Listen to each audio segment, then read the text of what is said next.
You have probably said it hundreds of times at a funeral, at a church service, as a child, mumbling along because everyone else was. Most people who have recited this prayer their entire lives have said it more than they have said almost anything else they have ever spoken out loud. And yet, if you stopped someone on the street after a Sunday service and asked them what the word hallowed actually means, most of them would go quiet. That is not an accusation. That is an invitation. Because the Lord's Prayer is not a prayer that has been forgotten. It is a prayer that has been memorized so thoroughly that it has stopped being heard. And there is a difference between those two things that is wider than most people realize. Here is what we are going to do today. We are going to slow this prayer all the way down, line by line, word by word. We are going to look at what the original language actually says, what the first people who heard it would have understood, and what it means to pray it as if you meant every word. Because when you see what is actually packed into these 6 sentences, you will not be able to say them the same way again. Let us start with the moment itself. One of the disciples came to Jesus and said, "Lord, teach us to pray." Luke 11:1. That is a significant request. He is not asking for a theological lecture. He is not asking for a reading list. He is asking for something personal, something that would mark them as a community. Teach us who we are. Teach us how to actually talk to God. And before Jesus gives them the prayer, he says something that reframes everything that follows. He tells them, "When you pray, do not pile up empty words the way the nations do. They think they will be heard because of how much they say. Your Father already knows what you need before you ask Him." Read that again. Your Father already knows. The most famous prayer in history was given as a correction. Not just a new prayer, a completely different understanding of who you are talking to and what He is like. You are not performing for a distant deity who needs to be impressed by the volume of your words. You are talking to a Father who already knows. And then He says, pray like this. What He gives them is not longer, it is shorter. 6 sentences, a map of the territory of prayer, not a script to repeat, but a door into something real. Let us walk through every line. Our Father in heaven. 2 words in English, in the Aramaic, that Jesus most likely spoke with His disciples. It is one word, Abba. Now here is the discovery hiding in that single word. Abba is not a formal title. It is not the word you would use in a religious ceremony or a legal document. It is the word a small Jewish child used for their father at home. Warm, intimate. The rabbinical writings actually noted that the first words small children learning to speak would say were Abba and Imma, father and mother. That is the register Jesus is operating in. Think about what that would have sounded like to the people hearing it for the first time. The God of the Hebrew Scriptures is majestic and holy and transcendent. He speaks from fire and cloud. Even the angels cover their faces before Him. And Jesus says, call Him Abba. The intimacy that word carries would have been almost shocking. The Apostle Paul picks this up later, writing that we have received the spirit of adoption by which we cry out, Abba, Father. The word is a theological statement disguised as a term of endearment. It means that the one holding the universe together is also close enough to call Dad. But notice, the prayer does not say my Father, it says our Father. That single letter changes everything. The moment you open your mouth to pray this prayer, you are already in community. You are standing next to every other person who has ever prayed it. You cannot pray this prayer selfishly. The grammar will not let you. From the very first syllable, this is a prayer that pulls you out of isolation and into belonging. In heaven does not mean far away. In the Hebrew and Aramaic understanding, heaven is not a distant location. It is another dimension of reality, closer than your next breath, but not visible to your eyes.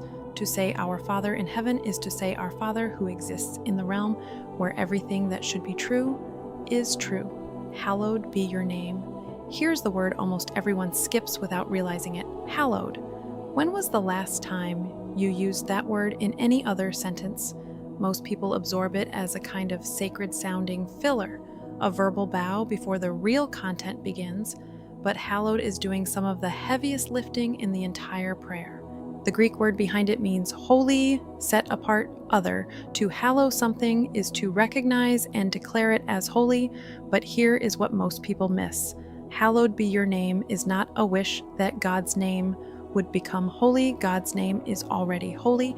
This is a petition. It is asking that his name would be treated as holy, recognized as holy in the world, and specifically in the life of the one praying it. And we need to talk about the word name, because in the ancient Hebrew worldview, a name is not a label, a name is an identity. When God revealed himself to Moses in Exodus 3 and said, "I am who I am," that was not a philosophical statement about existence. That was a declaration of character. And right after that, in Exodus 3:15, he gave Moses his actual name, Yahweh, the personal name of God, the name he said would be his memorial to all generations, not a title, not a description. His name, most people who have prayed this prayer their entire lives have never heard that name spoken out loud. And yet it is the name behind every name we have been talking about. To know someone's name in the ancient world was to have access to who they truly were, and to misuse a name was to misrepresent the person it belonged to. So when Jesus says, "Hallowed be your name," he is praying something like this: "May your character be recognized for what it truly is. May the way I live and speak and act today be a reflection of who you actually are, rather than a distortion of it." This is a prayer for alignment. It is asking that the gap between who God is and how he is perceived in the world, including through the life of the one praying, would narrow. Most people say that line in under 2 seconds. Your kingdom come, your will be done, on earth as it is in heaven. These two phrases belong together and they interpret each other. The kingdom comes when the will is done. The will being done is what the kingdom looks like in practice. The Greek word for kingdom does not primarily mean a geographic territory. It means a reign, a rule, a sphere of authority. The prayer is asking for that reality to expand, to spread, to touch more of the world, more of this neighborhood, more of this relationship, more of my own inner life. On earth as it is in heaven. This is the theological hinge of the entire prayer. In heaven, God's will is done completely, immediately, joyfully. There is no resistance, no delay, no negotiation. And the prayer is asking that same quality of response to God's will would start to show up here in this city, in this family, in this heart. This is not escapism. This is not a prayer that says the world is terrible, so please take us out of it. This is a prayer that says the world is not what it is supposed to be, and we are asking you to change it, starting now, starting here, starting with us. The theologian Dallas Willard put it this way: the person who prays this prayer is volunteering to be part of the answer. When you ask for the kingdom to come, you are not just sending up a request, you are enlisting. Give us this day our daily bread. After 3 lines that orient us entirely toward God, his intimacy, his holiness, his kingdom, the prayer finally turns to human need, and the first need it names is bread. Now here is a detail that most people never know. The Greek word translated daily is one of the most debated words in the entire New Testament. It appears nowhere else in all of ancient Greek literature outside of this prayer. Scholars have proposed multiple meanings: bread for today, bread for the coming day, even the bread of the coming age, the messianic feast.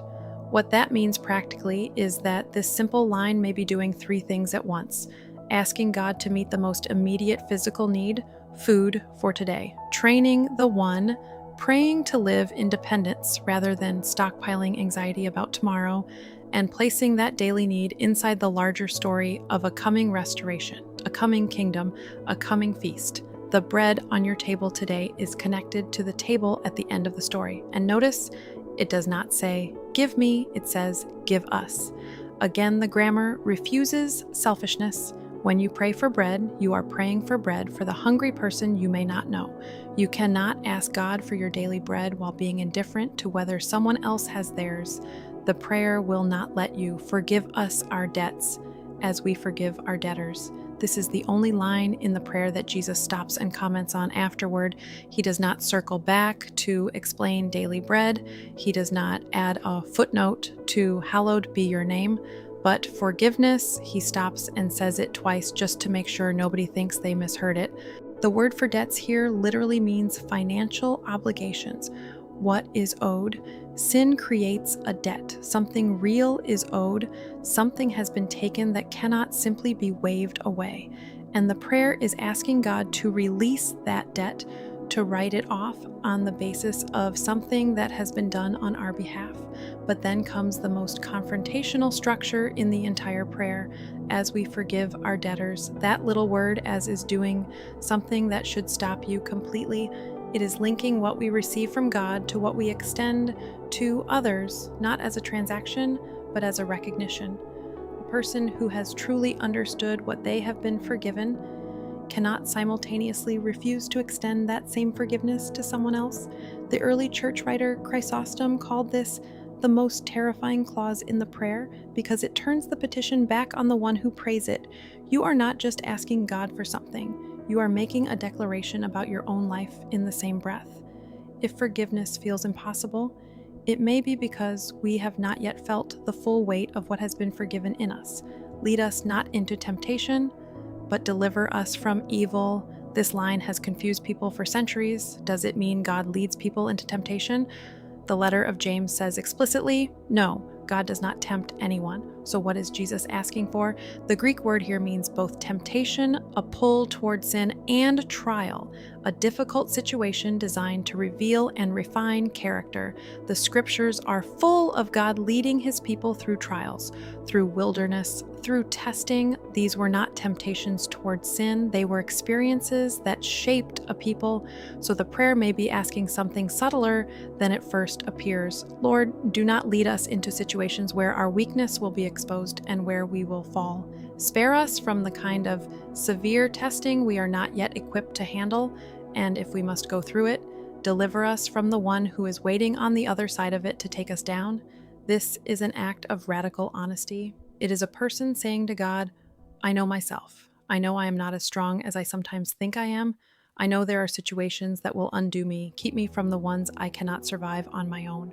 That is not weakness, that is wisdom. For yours is the kingdom, the power, and the glory forever. Now step back and look at the prayer as a whole, because there is a structure running underneath every line that most people never notice. And when you see it, the prayer changes. The first 3 lines are entirely about God, our Father in heaven. Hallowed be your name, your kingdom come, your will be done. Nothing about human need, nothing about personal problems, just God, his character, his kingdom, his will. Then the prayer shifts to us, our daily bread, our forgiveness, our deliverance from temptation and evil. And then the closing returns everything to God. The kingdom is yours. The power is yours. The glory is yours. God, us, God, that is the shape of the prayer. And it is also the shape of a rightly ordered life. You do not begin with yourself. You begin with who God is. You let the reality of his character, his holiness, his kingdom, his will settle into your understanding before you bring a single personal need. And then from that grounded place, you bring your needs not as demands and not as anxiety, but as a child bringing something to a father who is already aware of it and already cares. Jesus is not giving his disciples a formula for getting things from God. He is giving them a map for how reality actually works. The disciples came to him and said, teach us to pray. They were not asking for a longer prayer list. They were asking for a way of living with God that was real and daily and honest. And he gave them 6 sentences, a map of the territory of prayer so compact that a child can memorize it, and so deep that a lifetime cannot exhaust it. You have probably said it hundreds of times. Now you know what you were saying. Say it again and mean it this time.